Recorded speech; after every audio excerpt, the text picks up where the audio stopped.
2003 marked an important milestone for Korean Americans. 100 years of Korean immigration to the United States.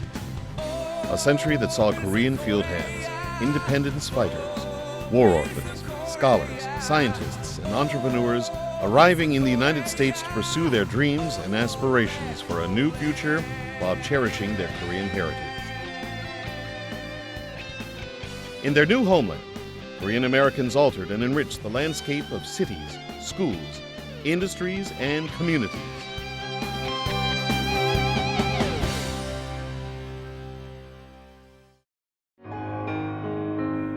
On January 3, 1903, the SS Gaelic arrived in Honolulu Harbor carrying the first 102 Korean American immigrants. Most became laborers on Hawaiian sugar plantations, a famously difficult livelihood. But in the next 3 years, more than 7,000 Koreans left their strife-torn country to pursue new opportunities in the United States.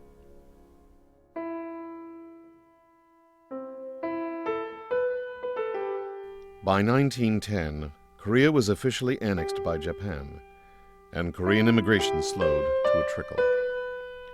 Living in a foreign land that had yet to accept them, but cut off from a home effectively erased, Korean Americans keenly felt the loss of their motherland.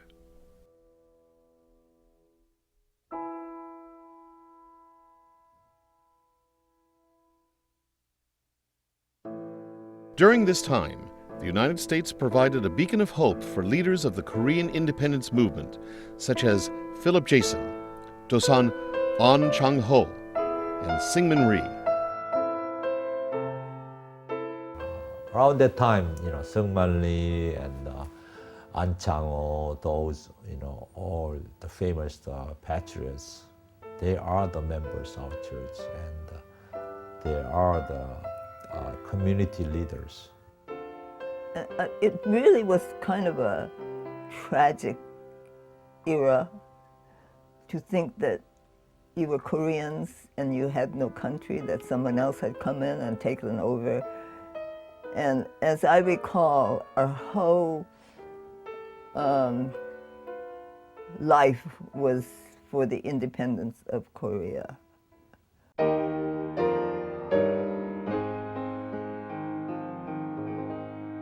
Every Korean immigrant, from those leading hard-scrabble lives to those of more successful means, gathered together and devoted significant parts of their income to the cause of freeing Korea. I think the story goes that when my father left in 1919, he took with him $27,000, which the Koreans had saved penny by penny, and it started the provisional government in Shanghai. While giving so much to their homeland, Korean Americans also worked diligently against the barriers of racial discrimination to become successful Americans. Papa, why was I born a damn Korean and not white? And he told me something I never forgot. He said, son, you ought to thank God that you're born as a free American.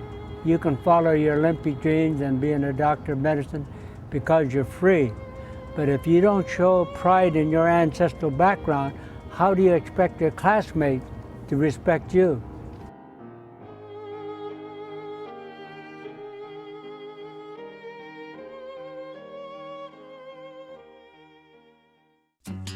Civil rights movement of the 1950s and the 60s enabled the U.S. Congress to pass 1965 Immigration Act. I think that's a very important historical moment for Korean American community. Without that immigration reform, the Korean American community would have remained quite small. And they came here to realize their American dreams. And their American dream was to economically successful and also educate their children and sending them to top schools in the United States. So those are two primary goals for many Korean immigrants who came after 1965. In major U.S. cities such as Los Angeles, San Francisco, Chicago, New York, Koreatowns grew into important centers of business and community for the newer immigrants. These Koreatowns helped ease the language and cultural barriers faced by new immigrants and assisted their transition into American life. When I came to the United States, I was associated with the educated people. So when I first started this business, I really had the first time real contact with the American working people. And I couldn't understand the English very well, even though I thought my English was okay.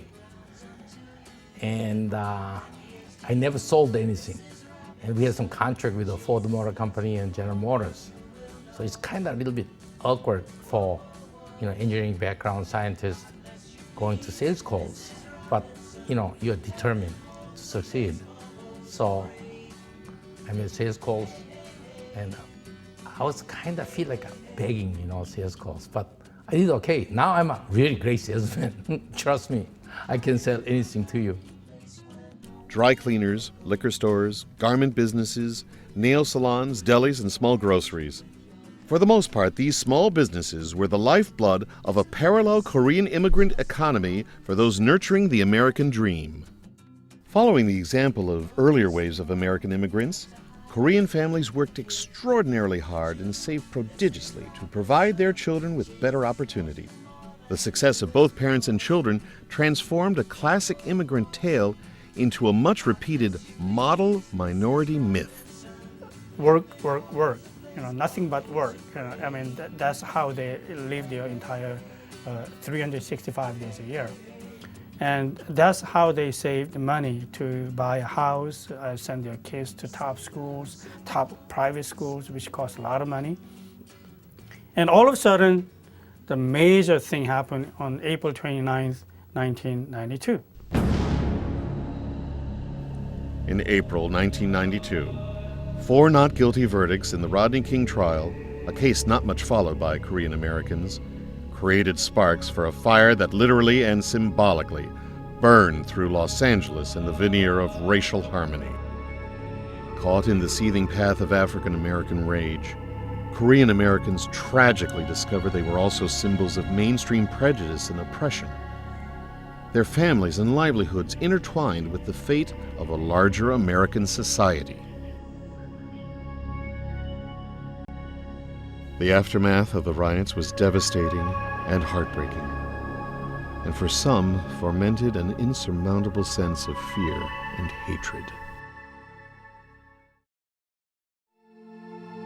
Incredibly, for most of the Korean American community, the aftermath of the riots became a call for rebuilding the American dream, this time with an understanding of the larger mainstream society, the needs and aspirations of other minority communities, and a need for a stronger Korean American political and social identity.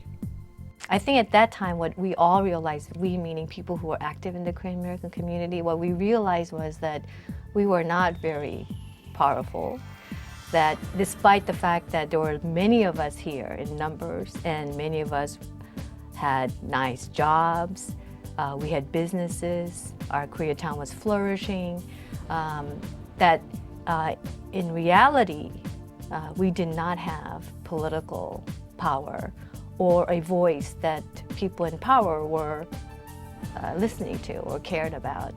And not just the Korean community, but here in the city and the county of Los Angeles, it's important for politicians and other electeds to understand that there are people watching what they're doing to Korean Americans. We're no longer going to be taken for granted. You can't just come into our community and have a fundraiser and have that photo op and then leave. We want to know what you're going to come back and do for our community. We tend to put too much emphasis on 우리, it implies some kind of an enclosure, our own sort of a cocoon. We have to bust out of that because in this country, this is a country made up of a lot of people from other parts of the world, and we better learn how to live in harmony with these people, with other people other than the Koreans. Korean American basically means that you have the privilege of living and understanding and being exposed to two very unique and special cultures.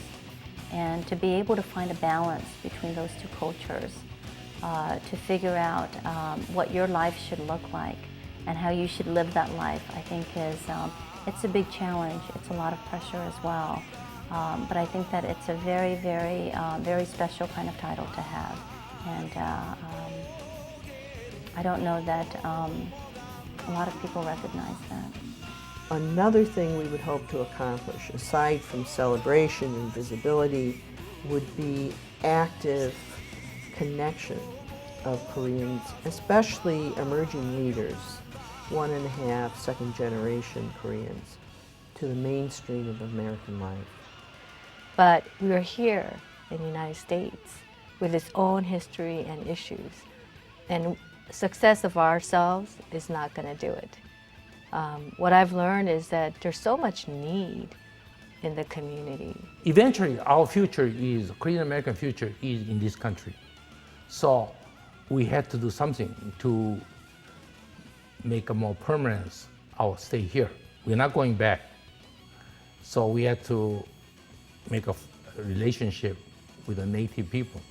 Someday, 50 years, maybe 60 years, 100 years, will be different. In that case, so we are very strong preparation. We are relating to the Hispanic community and interracial community. I think you can work for the community without being in the community. For instance, if you happen to work for a major corporation or for government, you are doing your job and you're doing it well. It may be that there is an issue affecting the Korean American community, and that's when you get involved. I think the challenge is for them to find ways to retain the cultural heritage and the language and sort of the unique characteristics of the Korean community so that we can keep the identity of our community and our culture overall alive. I think that that's going to be a big challenge. The increasing diversity of the community calls upon Korean Americans in the future to both actively cultivate their heritage and engage their communities. My name is Stefan Her. I'm a doctor. My name is Hannah Lim. I'm a teacher. My name is Q Kim. I'm a motion graphic designer. Connie Chung, pharmacist. Tim Kim, police officer. Jinu Yu, CPA. Lisa Kim, Children's Center Coordinator. I'm a reporter. I'm an entrepreneur. I'm a photographer. I'm a graphic designer. I'm a dentist. Songwriter. I'm a human resources manager. Just try to be a good Korean American. Broaden your horizon. Reach out. And we are capable of doing that. So never shy away from your dream, no matter how difficult it is. And to say your success in life is not how many servants you have, but how many people you serve.